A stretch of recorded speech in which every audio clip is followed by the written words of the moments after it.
الرحمن الرحیم السلام علیکم ورحمۃ اللہ وبرکاتہ۔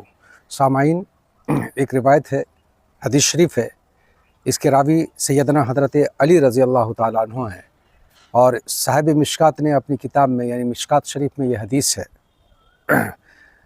وہ نقل کرتے ہیں۔ حضرت علی رضی اللہ تعالیٰ عنہ فرماتے ہیں، قال رسول اللہ صلی اللہ علیہ وسلم یوشک ان یاتی علی الناس زمان، ان قریب انسانوں کے اوپر ایک ایسا وقت آنے والا ہے، لا یبقی من الاسلام الا اسمہ، کہ اسلام باقی نہیں رہے گا، صرف اسلام کا نام باقی رہے گا، اور اسلام کی روح جو ہے ان سے نکل جائے گی۔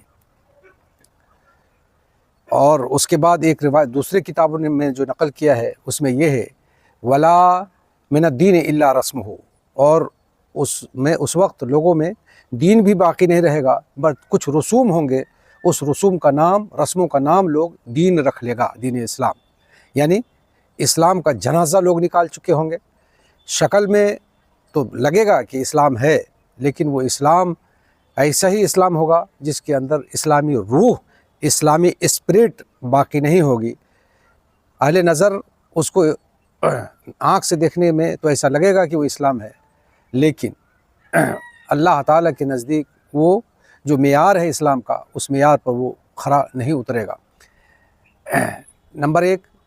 اور اس کے بعد اللہ کے رسول صلی اللہ علیہ وسلم نے فرمایا، ولا یبقی من القرآن الا رسمہ، اور مسلمانوں کے اندر قرآن بھی باقی نہیں رہے گا جیسا کہ قرآن کو باقی رہنا چاہیے، بس اس کا رسم رہ جائے گا۔ عبارت خوانی، قرآن کو اچھے انداز میں پڑھنا، اس کے الفاظ میں مشغول ایسا ہو جانا کہ اس کے معنی اور اس کے مفاہیم، اس کے معارف تک نہیں پہنچنا، یہ ہے اس سے مراد۔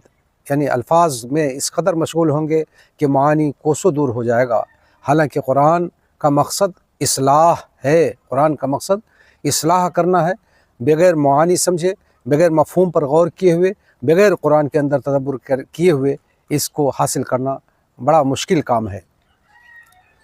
اب آج کے دور کے میں آپ جب غور کریں تو علاقائی طور پر، ریاستی طور پر، ملکی طور پر، بلکہ اب تو عالمی طور پر قرآن کو سب سے بہترین انداز میں کون پڑھتا ہے اس کا مقابلہ کیا جاتا ہے، اور اس پر کروڑوں روپیہ صرف کیے جاتے ہیں۔ لیکن غور کیجیے، آپ نے کبھی یہ سنا ہے کہ کوئی ایسی مجلس منعقد کی گئی ہو جس میں اس بات پر سر جوڑ کر کے غور و فکر کیا گیا ہو کہ قرآن کا عملی شکل ہمارے درمیان موجود ہے، قرآن کی روح، قرآنی اسپرٹ ہمارے معاشرے کے اندر ہے؟ کبھی بھی کوئی چھوٹی سی چھوٹی مجلس بھی، چند لوگ بھی اس کے لیے جمع نہیں ہوتے، چجائے کہ عالمی طور پر۔ اسی کو اللہ کے رسول صلی اللہ علیہ وسلم نے فرمایا کہ یہ قیامت کی نشانی میں سے ایک نشانی ہے، لا یبقی من القرآن الا رسمہ، کہ قرآن صرف رسم رہ جائیں گے قرآن کے، اور قرآن کا جو اصل مقصود ہے ان سے کوسوں دور ہو جائے گا۔ بڑا بہترین انداز میں اس کو علامہ اقبال رحمۃ اللہ علیہ نے فرمایا ہے کہ منزل دہر سے اونٹوں کے ہدی خاں گئے، اپنی بغلوں میں دبائے ہوئے قرآن گئے۔ ہمارے اسلاف کا ذکر ہے اصل میں اس میں۔ علامہ اقبال نے کہا کہ ہمارے اسلاف کا تو حال یہ تھا کہ وہ دنیا کے جس کونے میں بھی جاتے تھے، جدھر بھی جاتے تھے، وہ اونٹ کے اوپر ساتھ اپنا سامان رکھتے ہوئے وہ قرآن بھی رکھتے تھے ساتھ میں، اس لیے کہ ان کی زندگی کا مقصد قرآن کو نافذ کرنا، قرآن کو غالب کرنا، اور قرآن کو دور دور تک لوگوں میں پہنچانا تھا۔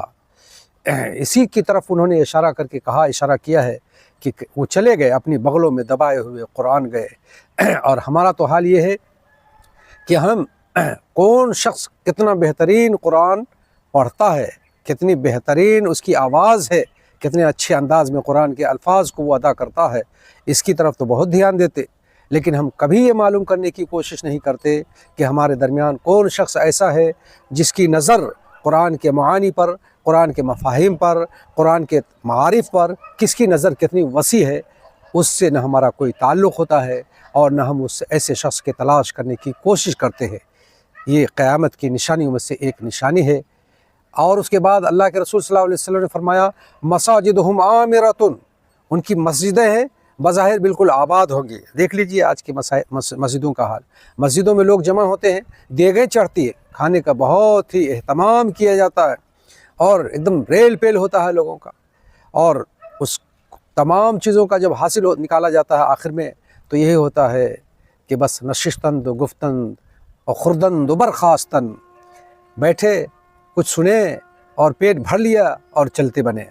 तो आबादी तो अल्लाह के रसूल सल्लल्लाहु अलैहि वसल्लम ने फरमाया कि मसाजिदुहुम आमिरतुन, उनकी मस्जिदें तो बज़ाहिर आबाद होगी, लेकिन वही अखराबु मिनल हुदा, उनकी आबादी में हिदायत का रत्ती बराबर भी वो नहीं शायबा नहीं होगा। यानी हिदायत से मतलब ये है कि मस्जिदों की आबादी में जो असल चीज़ है अल्लाह ताला का ज़िक्र, अल्लाह ताला की मार्फत का हासिल करना, अल्लाह ताला की याद, उस तरह से अल्लाह ताला को याद करना जिस तरह से उसके याद करने का हक़ है। तक़वा की तालीम, तहारत की तालीम और दीन इस्लाम के सही मफ़ाहिम को समझना और समझाना। अल्लाह के रसूल सल्लल्लाहु अलैहि वसल्लम ने फरमाया वही ख़राबुम मिनल हुदा, हिदायत से बिल्कुल खाली होगी। मसाजिदें बज़ाहिर अफराद के एतबार से आबाद होंगे, लेकिन मफ़हूम के एतबार से जो मकसूद है उससे बिल्कुल वो खाली होगा। इसको भी अल्लामा इक़बाल ने कहा है, मस्जिदें मरसिया खां हैं कि नमाजी न रहे, मस्जिदें मरसिया खां हैं कि नमाजी न रहे। कौन से नमाजी? यानी वो साहिब औसाफ़ हिजाज़ी न रहे, यानी उन नमाजियों में ऐसे सिफत के मुतहम्मिल एक शख्स भी आपको नहीं मिलेगा जिसको ये कहा जा सके कि हमारे नबी सल्लल्लाहु अलैहि वसल्लम जो हिजाज़ मुक़द्दस से निस्बत रखने वाले थे, सहाबा इकराम रज़ी अल्लाह ताला अन्हुम जिसका निस्बत हिजाज़ मुक़द्दस से था, उनसे इन नमाजी का कोई ताल्लुक़ हो। तो कहा मस्जिद मरसिया खां हैं कि नमाजी न रहे, यानी वो साहिब औसाफ़ हिजाज़ी न रहे। उसके बाद चौथी सिफत अल्लाह ताला ने फरमाया, चौथी चीज़ कि उनका हाल ये होगा कि वो उलमाहुम शर्रुम मिन तहति अदीमिस समा। गौर कीजिए, अल्लाह के रसूल सल्लल्लाहु अलैहि वसल्लम की पेशिनगोई है, उलमाहुम शर्रुम मिन तहति अदीमिस समा, आसमान के नीचे जितने भी लोग मौजूद होंगे उनमें सबसे ज़्यादा शर वाली अगर कोई जमात होगी तो वो उनकी उलमा की जमात होगी। अल्लाह ताला हिफाजत फरमाए। उलमा में सबसे ज़्यादा शर होगा, फितना होगा, फसाद होगा, उम्मतों के दरमियान इत्तिहाद पैदा करने, उम्मतों के दरमियान उम्मत को अल्लाह की तरफ दावत देने, रसूलुल्लाह सल्लल्लाहु अलैहि वसल्लम की सुन्नत की अहमियत बयान करने, रसूलुल्लाह सल्लल्लाहु अलैहि वसल्लम से उनके ताल्लुक़ पैदा करने के बजाय हर वो काम करते हैं जिसमें इख्तलाफ हो, जिसमें इंतशार हो, और सिर्फ़ उनकी नज़र अपनी जेब पर होती है, उम्मत की जेब पर होती है ताकि अपनी जेब भर सके। अल्लाह के रसूल सल्लल्लाहु अलैहि वसल्लम ने फरमाया मिन इंदिहिम तखरुजुल फितनतु व फीहिम ताऊद, उन्हीं उलमा से फितने पैदा होंगे, उन्हीं उलमा से फितना निकलेगा और वो फितना पलट कर उलमा ही की तरफ आएंगे। इस कदर ख़तरनाक अल्लाह के रसूल सल्लल्लाहु अलैहि वसल्लम ने पेशिनगोई की है। अब अगर आपकी आँख दोनों सही और सलामत है तो आप गौर कीजिए उलमा के हालात पर, तो आपको बहुत अच्छी तरह से समझ में आ जाएगा।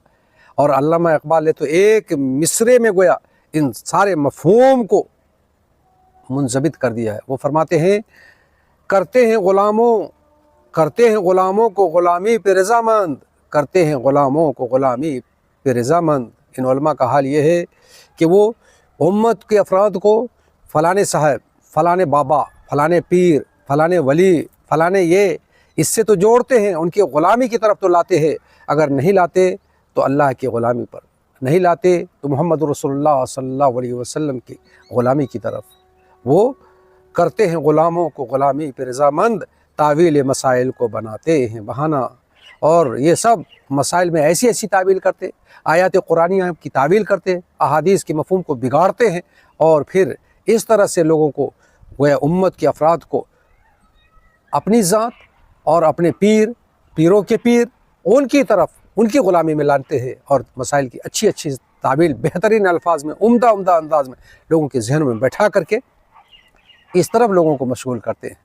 अब ये जितनी भी बातें अल्लाह के रसूल सल्लल्लाहु अलैहि वसल्लम ने फरमाया, आप गौर करें, क्या हमारे ज़माने में इसमें से कोई एक अलामत है जो बाकी रह गई है ज़ाहिर होने के लिए? बस अब इंतज़ार कीजिए क़यामत का। असल में ताल्लुक़ अपनी ज़ात, फ़िक्र अपनी ज़ात की होनी चाहिए कि कहीं कल क़यामत के दिन हम इन्हीं अलामात में से ना हो जाए। अल्लाह ताला से दुआ है कि अल्लाह ताला हमें, हमारी, आपकी और तमाम मुसलमानों को इस बात की तौफ़ीक़ दे कि अपने आप की हिफाजत करें। इस तरह की बातों को मालूम करने के लिए और सुनने के लिए हमारे चैनल पर आइए, सब्सक्राइब कीजिए और इसको शेयर कीजिए, और जितना ज़्यादा से ज़्यादा दूसरों तक पहुँचाने की कोशिश कीजिए। वमा अलैना इल्लल बलाग।